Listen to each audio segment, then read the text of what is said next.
Hello, I'm Frost and welcome to my Age of Wonders Planetfall Tyrannosaurus update. That is a mouthful. That means that's version 1.200, which is the new update that was released for Age of Wonders Planetfall on the 18th of February 2020. Now this is a free update and basically it applies to the base game. And there's a lot of stuff to cover, so I'm going to try and do it in a way that's nice and concise and relevant and hopefully makes sense for you. Okay, so the best place to start is always at the beginning, and here we are on the opening screen, so at the beginning, and there's a change right here on the opening page, which is new scenario is now called New Planet. Apparently this makes more sense. I don't know, I'm not sure if it does, but it is what it is. So new scenario is now New Planet, and if we go into New Planet, what's really changed straight away is the whole game intensity. So now there's this kind of relaxed mode, and the idea is it's kind of a sort of more of a creative mode. Like if you play Space Engineers, it's kind of less aggressive. You can just build stuff and enjoy the game and the beauty of it without being harassed by NPCs and things like that. So there is now a relaxed mode, and then everything has kind of been pushed down a notch as well. So for me to show that, I'll have to go into advanced setup. But essentially, what was easy is now very easy. What was normal is now easy. And it keeps going that way. So for example, what was easy is now normal. What was normal is now hard, and so forth. And so very hard has now become extreme. Okay, so they basically dumbed it down a little bit. So if you were playing on normal before, you want to be playing on hard, because that is now the new equivalent to that. Now, if we go into game flow, you'll see here we've got NPC dwelling mode, AI passivity, spawner aggression, defender strength. And if you hover over them, you'll actually get the description of what it involves, like how often spawners spawn and attack and so forth and so on. Now, these four are the things that are affected by this setting here. So you can see it relaxed at the moment. If we go back into advanced setup and go to game flow, we have passive, passive, low, low. All right, and then if I go back into here and select normal and go into advanced setup again, you can see now we have standard, standard, standard, and moderate. So these four will change based on that setting. Okay, one thing is you should be aware of with NPC dwelling is if you have it in passive, which is the relaxed mode on the main screen, you will not have the issue anymore of when you do a quest for one NPC faction, you upset the other. It basically cancels that out, so that's no longer there. So if that's been bothering you, set that to passive. Right, so that covers that. Then the new thing that we have now as well is down here we have no colonizer mode. So this is probably for, if you don't not really into the building side of things. I enjoy that, having lots of colonies and stuff, and and building an empire. And if you just prefer kind of the more tactical combat, then you can use no colonizer mode. Then no one, even your AI opponents, cannot build colonies, and that means then that if you want to build more colonies, you can't build them, you have to acquire them. So you have to basically take over independent settlements. All right, so that's the no colonizer mode. And then the last thing is right down the bottom here, the default max hero count before used to be 5. Now it's set to 4. You can always go back here and override it, but it's now set to 4. The other thing with regards to heroes is you no longer have to recruit a hero. You can actually reject the hero. So that is now a new option. And that pretty much covers it for these beginning screens, except if we select our commander, we have some changes here. And what those changes are is if I go into custom, and I'm going to take, let's say, rabbit chipmunk. There we go. If we go to customize, what's changed now is you get on the left, you can see here on the left hand side, you have a starting bonus and a long-term bonus, and that is specific to each faction or race. So for example, the Amazon, you can see, gets a random animal unit, and its long-term bonus is basically every time you kill an animal, you get food.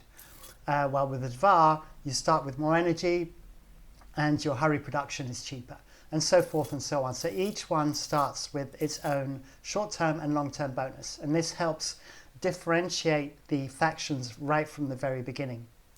On top of that, with your secret tech, you now get a starting unit. So you can see where I'm now with the Synumbra, I get an initiate. So instead of just getting like a scout like you used to, you get a secret tech unit.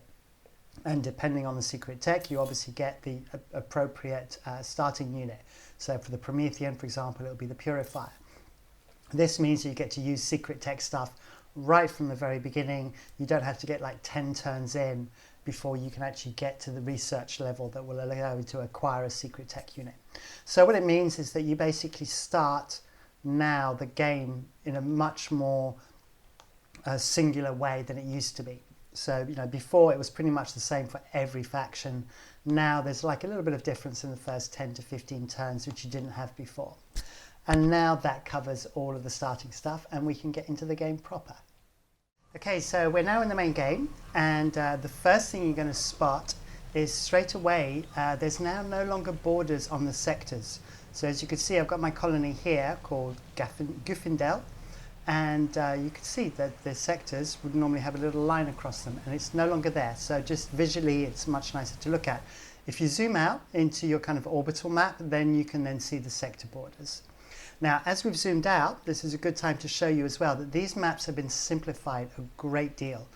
So, for example, now you can see, for example, that the things like landmarks and stuff, or sector bases that give you bonuses, when you go over them, we no longer have percentages. Now it is all down to plus 10 food income, plus 1 colonist, which makes it a lot simpler to understand, especially when you're adding features onto your colonies. Also, if there's a red line around the edge, that means that there's an enemy occupying that bonus, and in order to be able to utilize it, you need to take out the enemy. So you can see that this one here, my Alpine Peaks, is now owned by me, and I've got a production bonus there, which is an upgrade. You can see that I've got an exploitation, and it says down there, I have to keep over it, plus 3 slots, plus 20 income. Much simpler than 20% bonuses and stuff like that. So that's great news. Also on the military tab, you can now see your colony names, and you can see your sectors much more clearly. And then obviously all your armies are showing up there, as well as your enemies, etc.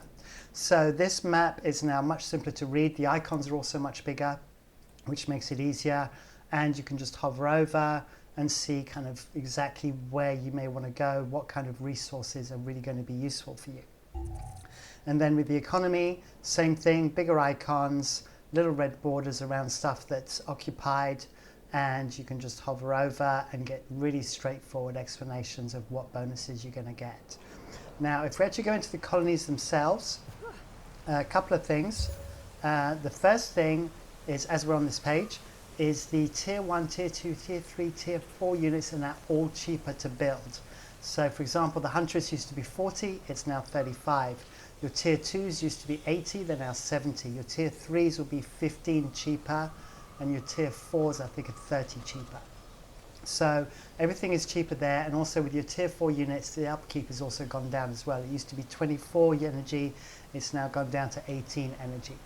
So overall, it makes it easier to build stuff. Also, your first colonizer now only costs 10 cosmite, so they've dropped the requirement for cosmite for the first colonizer. I've already built one, hence why it's 20 now. All right, so if we go onto the people tab as well, what we now have, in fact, let me show you on a new colony, it'll be a little bit better. You now have +2 slots for happiness as standard when you build a new colony, which is great news, because every time you used to have to go in and build a recreational dome straight away to stop people getting unhappy in the first few turns. Now you have the option to be able to put people into those slots to make sure that your happiness is all good.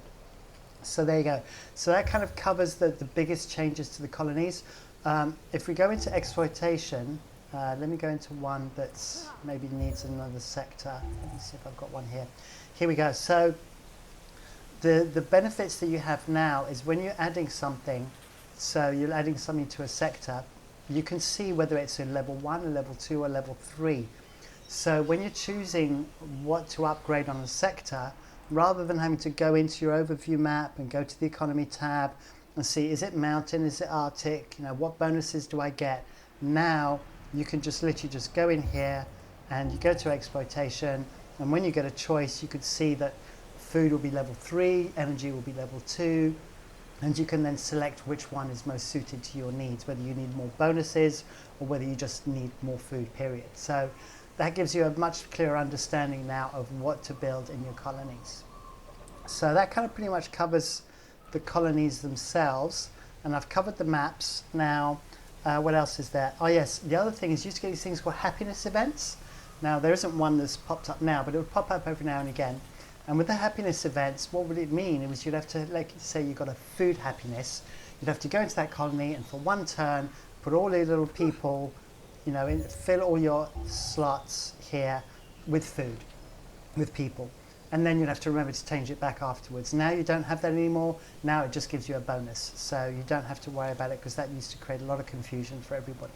So that's that one. Let me see if I've got anything else covered there.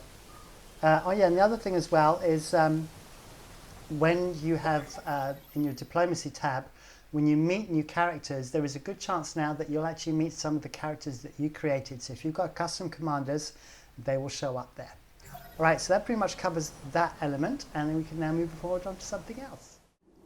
Okay, next up is we used to have these things called landmarks. So these sort of sites that we had here were called landmarks, and they would basically generally just offer you a bonus, and some of them had maps, some of them didn't. Now they're called exploration sites, and each one gives a bonus to the colony if you manage to complete it correctly.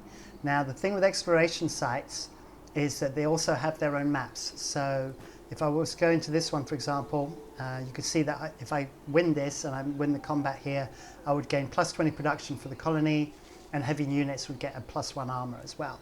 And can I enter that? Why is that not letting me enter? Let me have a look. There we go. That's better. All right, and if we just go into manual combat, you'll see that it will spawn its own individual map, which is actually inside the structure. Now, these vary a great deal, and I recommend you look at the dev notes, which are linked in the description below, and that will give you an explanation of all the new exploration sites that are there and what bonuses they give for you. So there have been quite a few changes in the society research trees.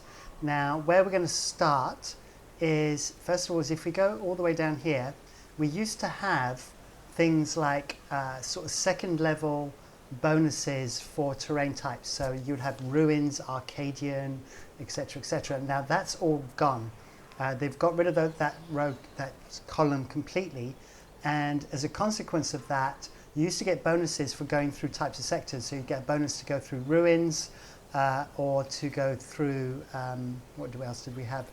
Mountainous regions, etc. That's now been put into a new skill called Accelerated Force Deployment. Okay, so it goes with the transit infrastructure, which was moved down the skill tree back in the Stegosaurus update. So we no longer have to worry about Arcadians and ruins anymore. That's all been simplified. Then on top of that, what we also have is there's been some changes to the volcanic. That you used to be able to get bonuses to the volcanic areas. That's no longer the case, and the only thing you can do is get a plus 10 energy income from lava streams, and then you can then have economic penalties removed, but you don't actually get bonuses from putting an exploitation structure into the sector. That's now gone. Then the main changes have been actually to this bottom row, which is the operations row. Now the first thing is the number of operation effectiveness modules has reduced. So now there's only 4. I believe there used to be 6 or 7. And what they've done to balance it out a little bit is that some of these, I think it's the second one, which is this one, yeah. Instead of getting plus 2, you now get plus 3 strategic and plus 3 operations on that one. Then you get plus 2 on level 3, yeah, and then on level 4 you get plus 3 again. So overall there is a slight drop in strategic and tactical operations, but it's now kind of more spread out, and so that you can get more tactical operations, strategic operations kind of mid-game rather than having to get to late game to make use of that.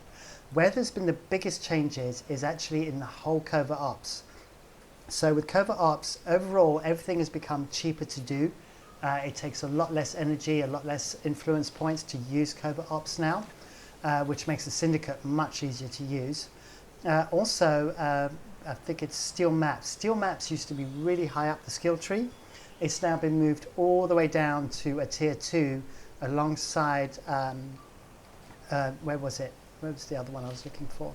You got the steel maps, operational prowess, fabricate casus belli. Yeah, so the fabricate casus belli and the steel maps is now really easy to get, which means that you can now, it kind of encourages you to meet other opponents much earlier on, because you can then get hold of the maps and just open up the map much faster and get an understanding of who you're fighting against.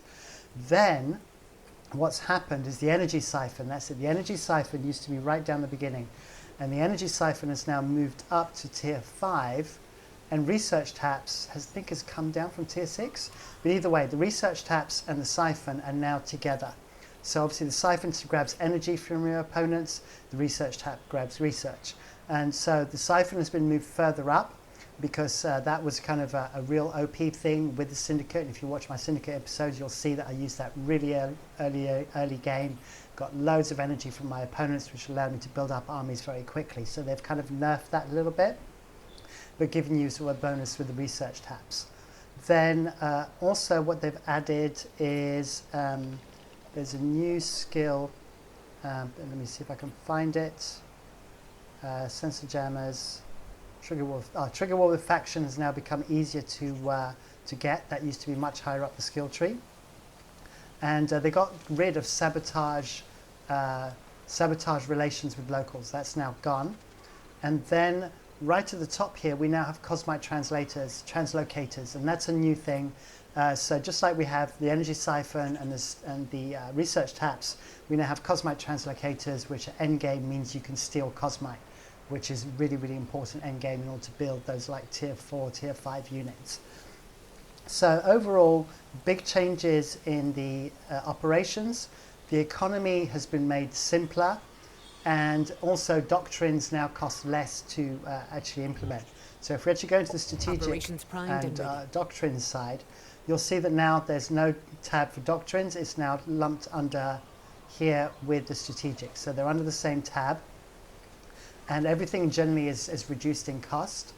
And then that's right, yeah. And it's the same, sorry, on the deployed side as well. So that kind of about covers that. And I think we can now move on to the military side. Okay, the first thing to be aware of with regards to the military side is that colony defenses have now changed. So if you have colony defenses in place, so if we go to this one, for example, you'll see that I've got laser defense turrets and I've got improved military infrastructure. If your colony is taken by an opponent, those structures will no longer work for the opponent. So when you try and retake the colony, you will not be fighting your own laser turrets and your own military defense. So all those bonuses go out the window. But if you take over an opponent's colony, you will not inherit those defense structures. You will have to rebuild them from scratch. So something to be aware of. That's quite a big change in the game mechanic. Then if we actually look at tactical operations, not much has changed there. The first thing is that in some situations you will now get an option here, as well as manual combat, for the opponents to retreat, and they will be able to run away for up to 10 turns, and you will then get a reputation bonus for letting them go. So now you do not necessarily have to annihilate everybody. You can actually frighten them away and get reputation and be a nice person for a change, which I will use because I'm known for just attacking everything. But for those of you that are more pacifist, it is there now as an option. Now if we go into this, the main things with the tactical map are really just quality of life. The primary thing, as you can see right now, is the icons are much bigger above the units. And when a unit goes into defense mode, you will then see that pop up straight away. So you can now see that their defense mode is now much, much clearer to see. On top of that, I can't actually do it right now because my turn is underway. But down at the bottom here, you have the option to speed up your the gameplay from the AI. It now remembers that between battles, so you don't have to do that every time. So if you set it to speed 1 or speed 2, it will do so from then on for every single battle. So that makes things a lot simpler. Another thing, which is a very slight detail, but it does help, is if you notice, if I zoom out, the edges here are black and white, or kind of we lose the color. and the color is very vivid where your opponents and where you are. This allows it to highlight where units are, because sometimes units can be hidden behind trees and objects and it's not immediately obvious where they are. Now, if you see solid color, that generally means that there's a unit in that area, whether it's yours or the enemy's. And that about wraps it up for tactical combat. Next up, I'd like to talk about the AI. So the AI has had quite a few buffs done to it. The main thing is that the AI is now much more hostile and aggressive and much smarter in the way that it does it. So for example, it will make sure that it mods its units correctly as the game progresses. It will also try and build higher tier units rather than just relying on low ranked units. It will then be much more aware of when it is capable of being in a battle and not. So it will be happy to go to war when it believes it has enough armies to defeat you, and will be seeking peace when it thinks it's going to lose. Or if it's going to lose colonies, for example, it'll be much quicker to try and sign a peace treaty with you. Also, in terms of things like tactical combat, if you're attacking with 2 stacks of armies versus 1 stack of the opponent's army, in other words the AI army, it used to split its armies and try and attack both stacks. And as you know, you always focus your efforts on one enemy at a time. And now the AI will also do that. So from now on, instead of splitting its forces, it will focus all its efforts on trying to defeat 1 stack of armies and then move on to the next one. So overall, it looks very, very positive for the AI, and I'm looking forward to finding out how good it does. So the next things we have to cover are races and the secret tech. So for the races, I am going to go into detail. I'm going to cover each race and I'm going to describe the units, as I know that's always of great interest. Whilst with the secret tech, I'm going to give you an overview. So I'm going to tell you whether they've been buffed, whether they've been nerfed. And the reason why is obviously the secret text is very granular and there's lots of gritty detail, and this video would take forever and it would get for a pretty boring video as well. So I'm going to give you an overview on the secret tech, but rest assured, good stuff for the races. And the first race we're going to start with are the Amazons. And the Amazons are very much the stars of the Tyrannosaurus update. They've had loads of changes done to them, all for the better, and I'm going to cover that now. So the first thing is actually not directly related to the Amazons. Well, it is related to the Amazons, but it's not an Amazon thing. And that is the animals now evolved. That means that's the hopperhound, the quartzites, the piglets, and the octowells. They now have this skill which I can never pronounce, called metamorphosis. And what that does, it means that when they reach prime rank, they transform and they evolve into the next tier.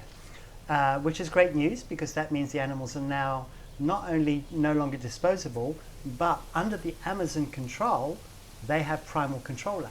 So if an animal is in your armies, as an Amazon, you get an extra 10% damage, you get an extra 10% accuracy, and you get +2 shields.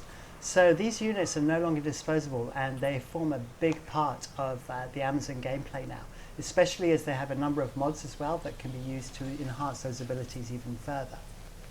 So great news on the animal front. And as we're on the subject of units, let's have a quick look at the other units that have changed. So the Harrier, just a couple of little changes. Its interceptor blasters, the damage has gone from 8 to 10, and the laser bombardment range has gone from 5 to 6. So just a couple of little changes there. Now the Pteranodon, on the other hand, has had a big buff to its rapid laser cannons. So the rapid laser cannons now do more damage, they have more range, and the stagger has now become a high impact stagger. So great news on the Pteranodon front. And finally, right at the top end of the tree, we have the Arborean Queen. Now the Arborean Queen has had just a couple of changes, but they do make a big difference. It's had an armor of 1, whilst it had no armor before.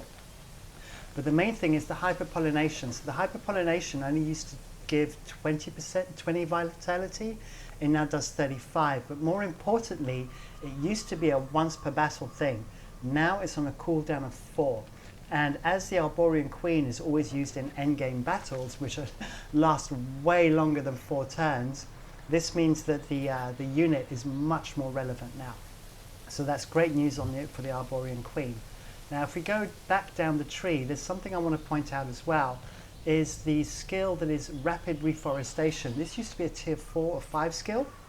It's been dropped right down to tier 2, And on top of that, they've halved the priming costs. So now turning all of your sectors and colonies into forest for the Amazons is really of much easier to do and of great benefit, because the Amazons get their bonus for rapid movement through forests. But there was an issue before that any animal units that you had in your armies didn't have that bonus and would slow all the whole army down. That has now changed. All animal units under the control of the Amazons will now get rapid movement as well. So the whole forest genesis thing now, big deal, and much better for the Amazons. Other little change, the advanced instinct controller, it's had its morale reduced from 300 to 200, but the resistance has gone up to +2 resistance, so that's pretty useful. And also applies to animal, kir'ko and mounted units, which is great. Further up the skill tree, we have our two early pylons. We have the nourishing field pylon and we have the amplifying field pylon. These originally only had a vitality of 35. It's now gone up to 50, which means that they're no longer as squishy as they used to be. So all good there. So that kind of covers everything in the military tree. In the society tree, a bit of a change. There was a skill that was a tier 1 doctrine, and that was progressive cultivation. And it's been moved all the way up to level 5. And this basically gained you extra food for your colony. And it's tied into Arcadian sectors, which I'll come on to in a minute. That's been moved up to level 5 because it's really not that relevant early game. And instead, what we have is we have a new doctrine, which is ecological warfare. And this is great news for the Amazons, because not only does it give you healing on the world map, it also gives you status effects to all your units, which means you now have an aggressive doctrine for the Amazons early game. So that is absolutely great news. Now, I mentioned about the Arcadians. You should be aware that Amazons no longer always start in an Arcadian sector, and there's been a balance pass on the bonuses they used to get for Arcadian. And I won't go into the details on those, but essentially they're kind of a little bit nerfed. But that's not an issue, because now, because of the forest genesis and the rapid reforestation, you're going to be turning everything into forests and getting bonuses from that anyway. So that's all good news. And then the final thing I need to cover is just the heroes. A few changes to the hero skills. So if we go to the skill points, biology expert only used to be for biologicals. It now includes cyborgs, which is pretty cool. And then if we go down, war cry. So war cry, what's changed with war cry? I know something has changed with war cry. Let me double check my notes because I can't remember. Yeah, that's right. It's changed from a full action to a single action. So before you did a war cry and then you couldn't do anything with the unit. You couldn't move it out of the way or anything. So now it's a single action. So it no longer just ties down your unit on that turn. You can actually use your unit for something else. So that's pretty cool, but it unfortunately can only still be used once per battle, which is a shame, but because it's a pretty good bonus. And then right down the bottom here, we've got Call of the Wild. And as you can see, this is an endgame skill because it requires a hero level of 12. But the main thing is that this used to be a once per battle. It's now been changed to a cooldown of 4. So once again, because it's endgame, your battles last way more than 4 turns. It now becomes much more relevant. So there you go. So as you can see, a lot of changes to the Amazons. I'm pretty excited about it, and I will be doing an Amazon video after my Syndicate videos, as I think this is going to be really interesting now playing with the Amazons. But we have to move on to the other races. Next up are the Assembly, and once again, the Assembly have a big balance pass. I may have to look at my notes for this because there's a lot of stuff to cover. Right, so first up, the Inspector, sorry. So the Inspector's had its damage increased from 6 to 7. It's had its vitality increased up to 30, I think it was 25 before. And now to put it in line with all the other scouts from the other races, it has a +1 vision range, so it has the farsight ability. The Sniper has been nerfed again, so the damage has been reduced again. But on the flip side, it's had its stagger increased from high impact to massive impact. So I'm not quite sure how that's going to play out, but the Sniper is still causing problems for the Assembly. Then if we move on to other units, let's see. So Reverse Engineer, Create Construct. The Create Construct has 2 changes to it. Oh yeah, the first one is it inherits the abilities of the reverse engineer. That's the moment they're not active abilities. So if it's things like boost vitality or increase armor, then they will inherit those. If they're active abilities where you have to click on them to use them, they will not. And then it also has now a cooldown of 3. Let me double check that to make sure that is correct. Yeah, it was once per battle and it is now a cooldown of 3. I don't use the assembly that often, so I'll have to check my notes occasionally. So reassemble now puts the unit into defense mode. So that means that it can't be so easily shot as soon as it's been put back together. And then defense mode has just had shields up added to it to increase its defense mode. So that's reverse engineer. Now the Lightning Rider has had some buffs to its arc strike. So it now does full damage on the 2 hex radius. Before it was a limited damage. It now enters defense mode after it's used the ability. And then finally it, what's the other thing? There's one more thing. I'm really struggling with these ones. Oh yeah, enters defense mode and added high impact. There we go. So the stagger has now got a high impact. Bear with me on the assembly. I might struggle through this one a little bit. Right, there we go. So the Wrecker, the Wild Swing used to be a full action. It's now changed to a single action. And that's it for the top units. Then if we go into tactical operations, so signal shredding now has massive impact on failure instead of static charge. The Flesh Terror implants now have lifesteal. So instead of getting bonuses to damage and stuff, they steal 4 vitality. And on top of that, they also have something else that has happened to them. Let me double check. Where are the Flesh Terror implants?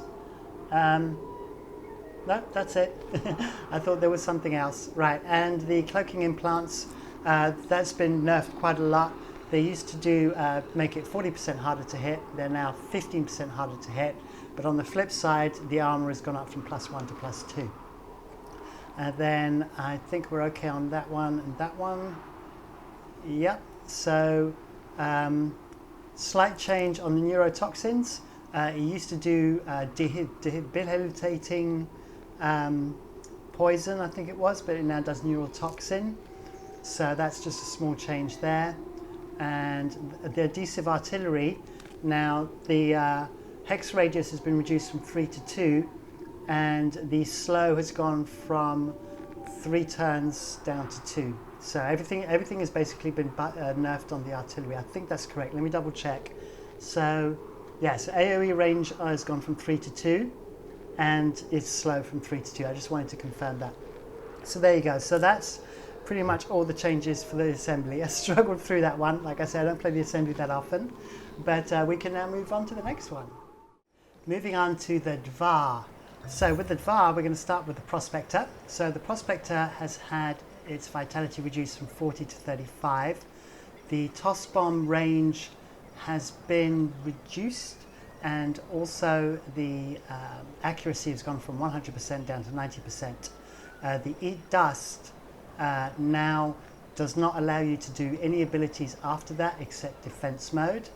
And then finally, the Prospect Sector now not only does production, it can sometimes also do some energy and some research. But the other thing to be aware with the Prospector is that this Prospect Sector ability now only works if you start with the Dvar. So in other words, if you take over as another race a colony that was a Dvar colony and absorb it, you will not be able to use the Prospect Sector ability. So it's purely for people that start with the Dvar. So there you go. So that's the Prospector. Quite a few changes there. Now with the trenches, there's in the dev notes it says that the trench accuracy has been changed from 20% to 10%. I believe that's the exact wording. Let me bring it up. Here we go. Decrease the accuracy bonus of trench from 25% to 10%. Now I can't see that anywhere here. Anything that relates to that, so I'm not quite sure how that works. So if you do know, then please let me know in the comments, as that one has me completely puzzled. Now if we move on, the Ramjet, there's a hero vehicle. It doesn't show it here, but it has now defense mode evasion, which is a higher level of defense mode. So that's been given a little buff. The Baron, its disruptor device now on a successful disrupt will remove anything from 1 to all action points off the target, and it now has mechanical recovery, which means it can heal mechanical units on the strategic map, which is pretty cool. Then we come on right up to the end here to the Earth Crusher. Now the Earth Crusher, there are 15 changes to the Earth Crusher, and the good news is they're all buffs. So if you like the Earth Crusher and you thought it was underpowered before, that has now changed. I'm not going to cover all the details because I'm not going to remember them all, but I can tell you that the vitality's gone up, the armor's gone up, the defense cannons do more damage, the tractor beam has been buffed, the crush and process has been buffed, the earth cracker has been buffed, and the grinder now takes effect at the end of the turn instead of the beginning of the turn. And if you want to know the exact details, I'm going to point you to the dev notes on that one. Then we've had quite a lot of changes in sort of tactical operations and mods. So the breach operation protocol, is that the one that I want? Let me just double check. I'm pretty certain that one has been changed. Let me see if I can find it. I'm not finding it.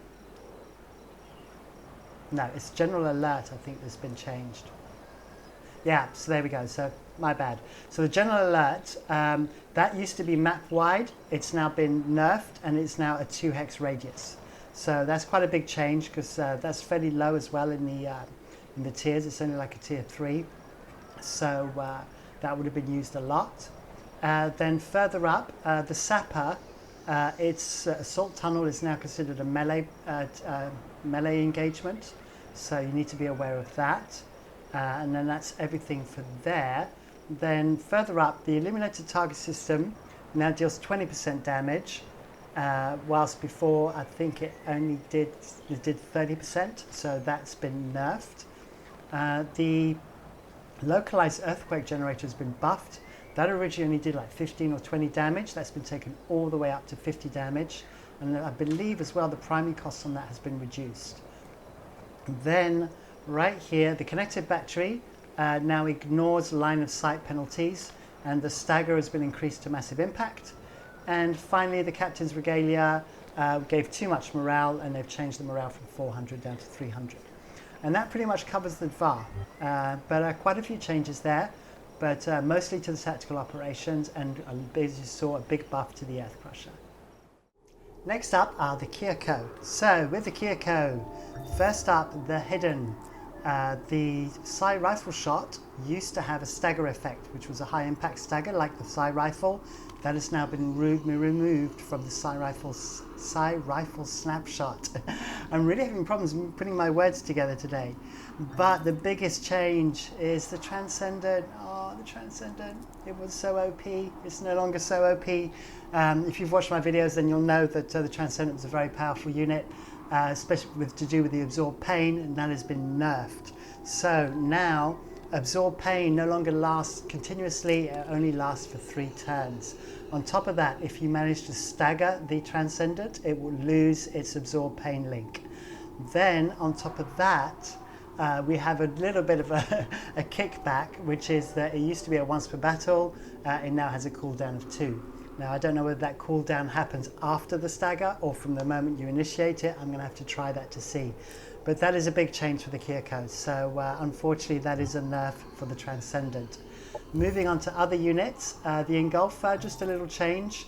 The Vitality used to be 35, it's now gone up to 40. Then the Barrage is staying as is, there's no changes there. The Ravenous is the same, the Tormentor is the same. The next change is with the Harbinger. Harbinger's had a kind of a little bit of a nerf. The Psi-Torrent damage has gone from 15 to 13, and the Vengeful Presence used to give 25% additional damage, and now only gives 20%. So just a little change there.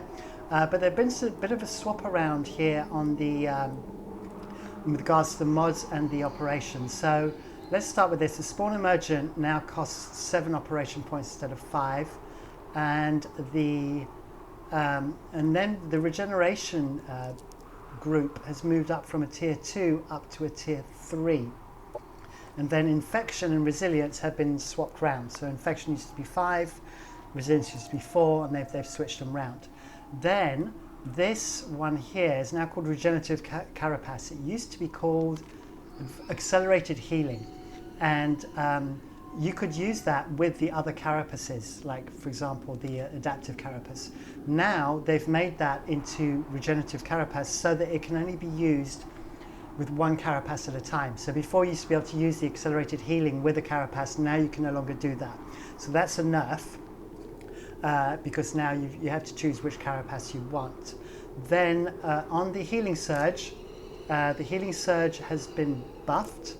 I think that was 15 before, it's now gone up to 20. Let me double check. Where's the healing surge? I'm trying to find it. I can't find it. There's so many things in these notes. Yeah, I'm pretty certain. If it's wrong, I'll put it in the notes rather than keep on with that. Right, so next up, the Psi-infected claws, they've had their proc chances changed. So the melee attack now has a 10 strength chance and a 6 for repeating attacks. It was 8 and 4 before. And then the infection's been buffed as well. That now that does 10 AoE damage and 20 death damage, compared to 16, 8 and 16, 6 and 16 before. All right, so that's been buffed essentially. And I think that's about it. Yep, so that's it for the kir'ko, and we can now move on to the next race. I forgot something about the kir'ko. I forgot to do the hero stuff. There's only a couple of little things, but I don't want to forget stuff. What it is the changes are Echo of the Hive Mind, which is one of the major skills that you use with the kir'ko, only now requires 1 skill point instead of 2, but it's been nerfed in that you only now get a +1 shield for your swarm shield units instead of +2. And then this is an endgame thing, but Guiding Aura used to be called Guiding Presence and used to be like proper OP because it would give bonuses across the whole map. That has now been changed so that the bonus only applies to a 1 hex radius around the hero. So, shame, but there you go. So that's it. So now I can wrap up the kir'ko and we can move on to the Syndicate. Okay, so for the Syndicate, we do not have that many changes because as you saw earlier on, the Covert Ops have had a massive overhaul.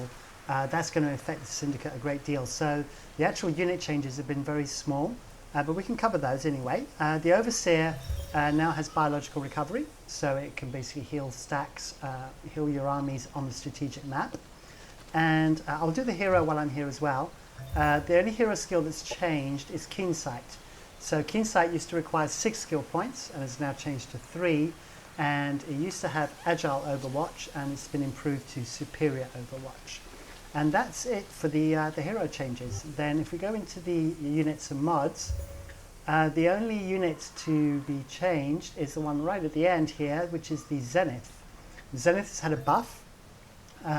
So the pulse drivers have been boosted from 14 to 16 damage, but more importantly, the House Anthem, which used to be a once per battle thing, is now on a cooldown of 4, which means you can reuse it every 4 turns, which similar to, I think it was the kir'ko unit, you know, it's a big deal that now you can actually use this heavy unit properly in big long end game battles. So that covers that. Then there's been a little bit of a swap around down here. So Tactical Advantage Protocol used to be Military Dominance and has been moved down to a tier 1 and had its priming cost reduced. And then Diversion Projector, I think it was. Yeah, Diversion Projector used to be in tier 1, has been moved up to tier 3. And then the Sci-Tech Vision Enhancer has had its defense ability removed.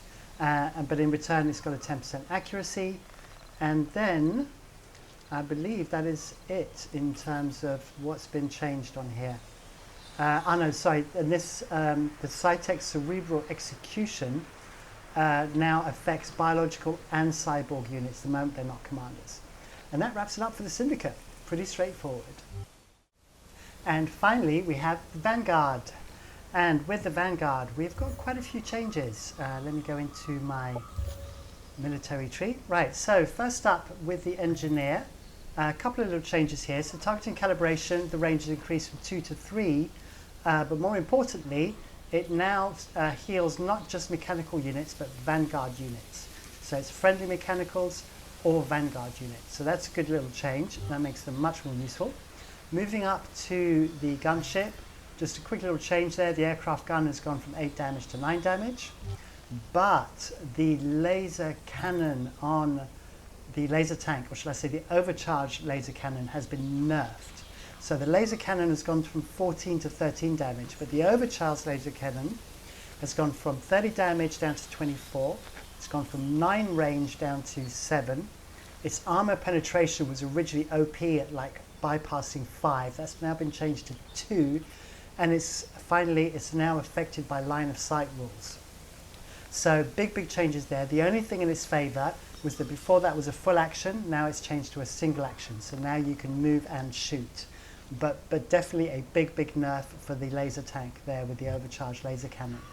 And then the Walker has had some changes done to its upgraded strike. And I'm trying to remember what they are now. I think it's basically gone down or it's gone up. Let me just double check. Yeah, so the damage has decreased from 20 to 16. And that's right, it was a full action, but it's now a free action. But on the offset to that, it now starts on a cooldown, which means you can't use it on the first turn. You have to wait for it to cool down before it can be used for the first time. So that's the Walker. And then the Carrier. Now the drones, there's been quite a lot of changes to the drones. So the launch attack drones and the skirmish drones now only have a cooldown of 4. The repair drones have kept the original cooldown of 5, but the attack and skirmish now only need 2. The other thing to be aware of with the drones is that all Vanguard drones are now mindless. So they can't be controlled by Synumbra and things like that. And also the drones have been given a buff that I think they were 30 HP and now they've gone up to 50 HP. I don't have the figures here. I can double check quickly. No, sorry. We've gone from 20 to 30, not 30 to 50. These are the turrets that have changed. So once again, drones have gone from 20 HP to 30 HP. So that wraps up the units. Then on the operations side, the emergency recon, the primary costs for that have now gone down. Then moving along, we have the turrets. So the turrets, the basic turret has now gone up to 50 HP, and it now does 18 damage. And then the heavy launcher turret, which is the operation, has had its vitality or HP go up from 50 to 55, and also its armor's gone up +1 to a total of 4, and the launcher gets a bonus of +2, so it does 20 damage. Then moving along, the direct command, we've had a bonus now on the happiness, which has gone up from 300 to 400, and also you get a 10% damage increase, which wasn't there before. And then finally, on the force concentration, the reactive armor plating originally only applied to heavy units. It now applies to all cyborg and mechanical units. And that's it for the Vanguard. So we are done with all the races. So what I'm going to do is I'm now going to give you my quick little overview of the secret techs. I've got my notes here. So Celestian, there have been 14 changes, and overall it looks like it's been buffed. The Heritor, there's been 23 changes, and it really looks like a balance pass. Obviously the Heritor is the one that was released with the Revelations DLC, and so this is probably the first proper balance pass they've had to do on it. So that's basically sort of a bit of a nerf, bit of a buff here and there. Now the Promethean, only 10 changes, and from what I can see the units have been buffed, but some of the strategic operations, specifically plasma defense, has been nerfed. Now the Synumbra, 35 changes, so a lot of changes there. I'll say between the Amazon and Synumbra, those are the kind of the two areas that have had the biggest changes. Overall, it looks like it's been buffed, but it's not really that clear. I mean, a lot of the changes are very, very minimal, and so when I do my next kind of in-depth, I will probably do Amazon with Synumbra so I can get a good look at what's going on with the Synumbra. Synthesis, 11 changes, looks like just a small buff, nothing too serious. Void Tech, 15 changes, looks like a small nerf, but not once again, not very much in the way of changes, very minuscule changes. And then finally the Xenoplague, 12 changes. Overall it's been buffed, except the pustules, which have been nerfed. which they were a little bit OP for the beginning of the game. So that wraps it up for the Xenoplague and for all of the secret techs. And then I made a note of the things that I forgot. So multiplayer now has cheat detection. Now we don't know what that cheat detection involves, and that's the way it should be, because at the end of the day it's cheat detection, so you don't want to know how it works, just that it does work. The auto explore has been improved. It's a quality of life change that now if you send a unit like a scout on auto explore, when it does a pickup, the map will move down there so you can see what's being picked up, and you can then also see if there's like spawners in the area and whether you need to move your unit manually out of the way and then set it back on its auto explore. So that's a pretty good little change. And then once it's finished its auto explore on a generic basis or an overall basis, it will then go off and do a cell by cell search. So it will go and do nitty gritty little searches afterwards as well. And then finally, two last things. Raising colonies. Before, when you raised a colony, you just destroyed it. Now you get bonuses. So if you raise a sector, I've got my notes here, you get 30 income for each level of the sector that you've raised. If you raise a whole colony, then you get all those bonuses for the sectors, for all the sectors that are associated to the colony, and you also get a cosmite and energy bonus for each colony, for each colonist in the colony. So raising colonies is now a source of income, which is pretty handy.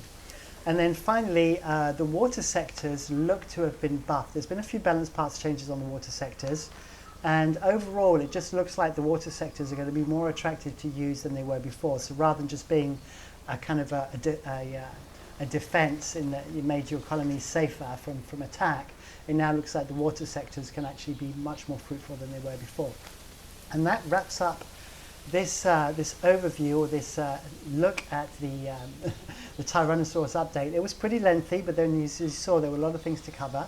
I hope you found this useful. If you liked it, then please do give me a like. If you disliked it, you can give me a dislike, that's fine too. And please subscribe. I really could do with the subscribers right now. I'm doing pretty good on my views and stuff, and need to boost my subscribers a little bit, so I'm asking nicely. And if you want to get notifications of when I release new material, then be sure to hit the bell icon. Once again, thank you very much for watching. I hope you enjoyed it, and see you on the next one. Bye.